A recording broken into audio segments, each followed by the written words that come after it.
Shooting it raw? Yes, shooting it raw. So this is a self-portrait that I did at the start of 2020. And when I say start, I mean like when there was a mystery pneumonia coming out of Wuhan.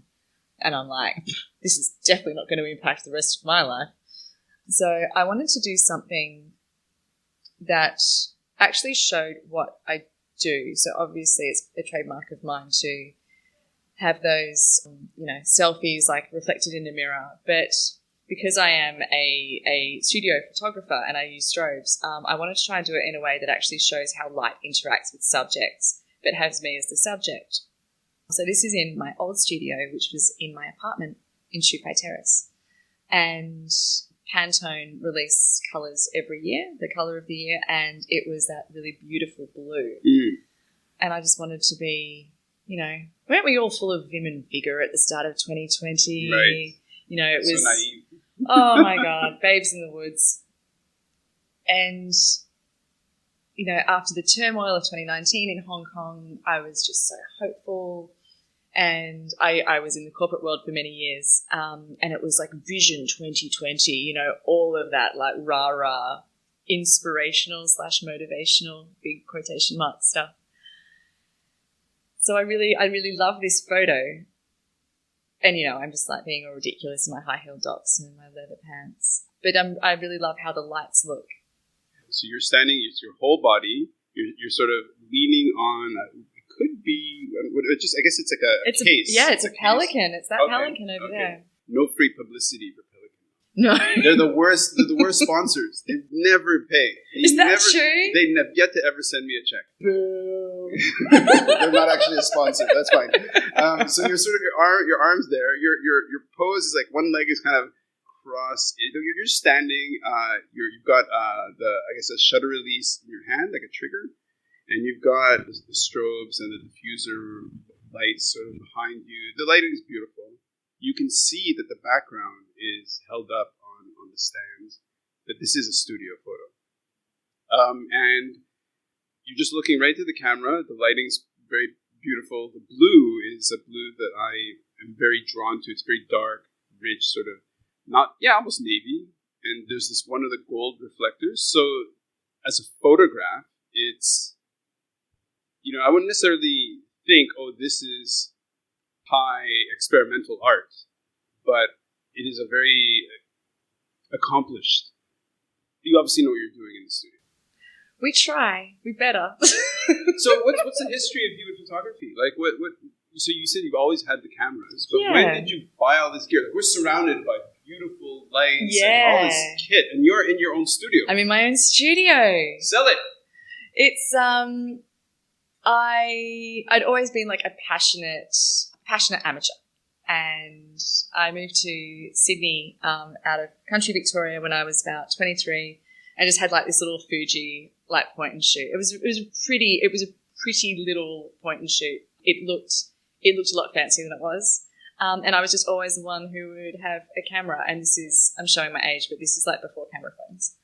And I always took photos. I took photos of my friends. I took photos of my walks, and was working in the corporate world in sort of financial services and private equity. And just, have you had a moment in your life where you're just like, that Sesame Street, one of these things just doesn't belong here. The rest of these things are kind of the same. Yeah.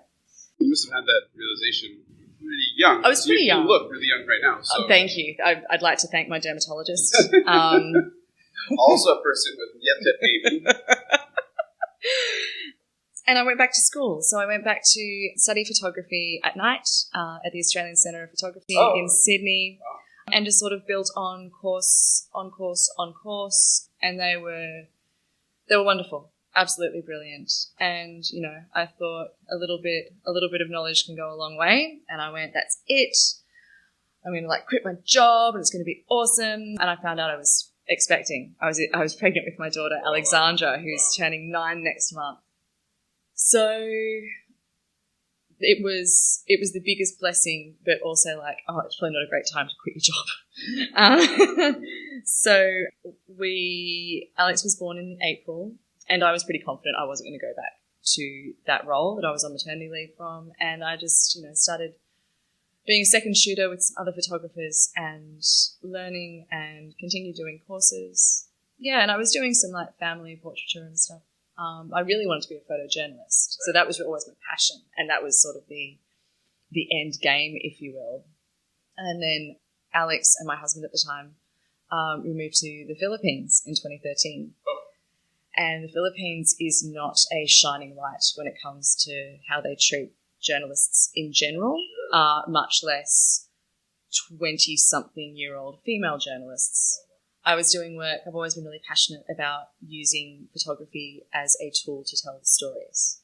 And as I said before, just to be able to show people what I've seen and use that as a really powerful way to tell a story or send a message and show people in the comfort of their living rooms what life can be like 1,000, 2,000, 10,000 kilometres away. So I was working there and I did some work with private clients and NGOs. I was doing a lot of work in the slums. And if you've been to a Manila or a Quezon City slum, like that is, to this day, some of the most gut-wrenching poverty I've ever seen. And I think as photographers as well, there is a level of respect that you need to give to your subjects. And a few years ago, there was a lot of like poverty porn, like the Bang Bang Club with that child being stalked by a vulture. I think it won a Pulitzer, actually. I really wanted to do that in a way where I was still, respecting the humanity of what I was seeing, and just being very careful to balance that. Motorbike. Balance that in a way that was respectful, but still, not sugarcoating it. And in 2016, came to Hong Kong, and the world just opened up. I mean, Hong Kong for a photographer, like I'm sure you know, it's just it's a piece of art in itself. And the people you meet and work with, and it just sort of it grew and grew. And I split the businesses in 2017 and started Jules Baby, because I just, people go, but what do you really love taking photos of? I'm like, I love it all. I'll take a photo of somebody preparing a meal, or I'll take a photo of, like Art Basel. I still love it. I'd like to interrupt for a second and just geek out. Okay, so you are in your studio. We're in your studio. The concrete, the floor is concrete. It's in a very industrial building. We're on the 13th floor. Correct. So it's nice. There's nice natural light coming in through the windows. There's a stand-up desk with her computer. I love my stand-up desk so much. It is such a game changer. Okay, and then on the wall are like cupboards, and on top of them are, I guess, various props that you'd probably use for a photo shoot. Yep. You've got your little espresso machine on the side, not to diminish the espresso machine for being small. You got this really nice sofa and table. You've got the case for the camera. What camera is sort of tossed on the seat over there? What camera is nonchalantly treated with disregard? Yeah. That would be, I think there's like 2 or 3 there. Okay. There you go. Humble brag. You're just one of my units. My workhorse now is a Nikon D4S. Okay. And it's beautiful. It's really goddamn heavy, but it's gorgeous. My backup is a D800E that I've had for years. Right. I've got my second D700. My first one was stolen in a market in Manila, nice. 2 weeks in. Yeah, great. With all my photos of leaving Australia, shit. We dump a lot of memory cards now. No. Kids, dump your memory cards. Wow. Back up. Okay, so above that seat, there are 3 sort of shelves with these toys or little models. I see Animal from Cephalophagus or whatever from Puppet Show. Fine. Moving over, there's Jules Baby, a sort of little kind of promotional poster that shows it. On the same sort of seat that the poster's propped up on, it are 2 sort of fixed lenses. Yeah, I'm almost exclusively fixie unless I'm doing a big event. Ah, well, that stands apart. That's not really. Well, a little bit. The fact that you say I'm almost exclusively a fixed focus. Yeah, I mean, they look like old lenses. Yep, that's a 35 and a 50. I've got an 85 portrait, 105 macro. My one zoom that I really love is a 16 to 35. So it's wide, but it's not fisheye Right. wide. Yeah. And yeah, that's just a beautiful piece. Yeah. And then we've got an umbrella, 1, 2, 3, 4, 5, 6, maybe even 7 diffusers, light banks, whatever you want to call them. Yeah. And then we have a whole bunch of rolls for the background. I mean, this is a photographer's space. This is the vibe is so great. Yeah. Are all of your shots, not all, but would you say, like, what percentage of shots do you do here in this space? I think it would swing 75-25. Okay. I think, like, a lot of portrait photographers, the more you work, especially when you work with strobes and constant lights, you just become a little bit type A. And, you know, clients will go like, well, do you want to come to my house or should I come to the studio? And they're like, honestly, come to the studio. I'm not going to have to move your stuff. I'm not going to take your artwork off the walls. I'm not going to yell at you for, like, not hiding your remotes or your iPod chargers. So I think what I wanted this space to be is not only will I get a really beautiful result, but I wanted to have something where it's, I say families, but it's really for mothers, for mothers and women who are, you know, have created life or are creating life in my maternity work, to just feel comfortable and eat delicious pastries and have really good quality teas. And, you know, that for me, the shoot isn't just a means to an end. I don't want to be a photo booth, like, smile, click, on your way. I want it to be experiential and celebratory. And then at the end, you get some beautiful personalized artwork. Nice. So let's talk about what it's like to be a photographer in Hong Kong. And that it is, I mean, the outside is definitely like a massive playground, right? It is so visual and it's so dynamic and moving and all this stuff.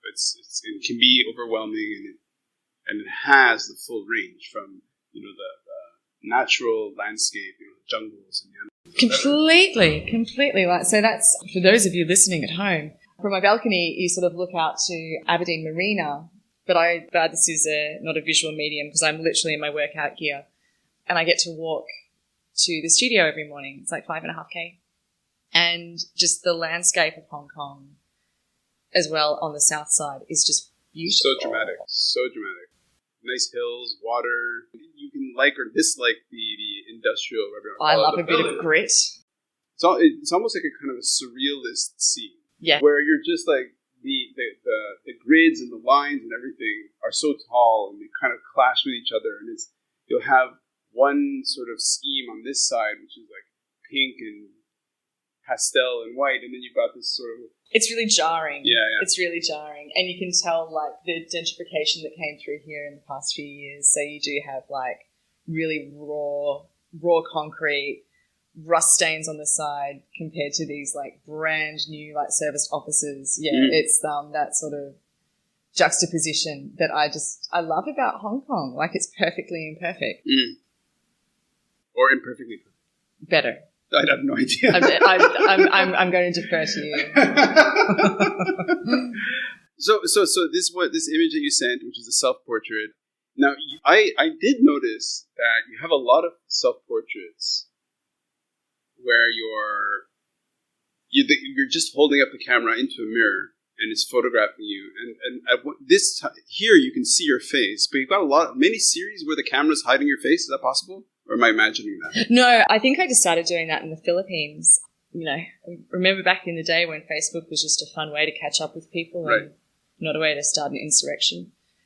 Yeah, I just really loved it as a way to, you know, have a photo that I have taken of myself, and to be able to control it.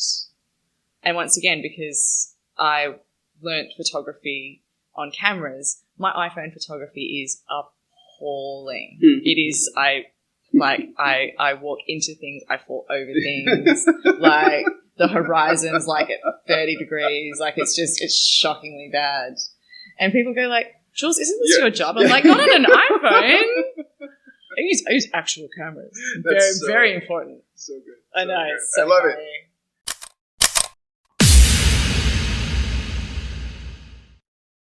So is life really a gift? Really? Can you make every second count? That's the whole point of the podcast. So if you like what you've seen and you're inspired, because that really is my mission, then please give it a like, subscribe, and share. Shooting it raw? Yes. Shooting it raw.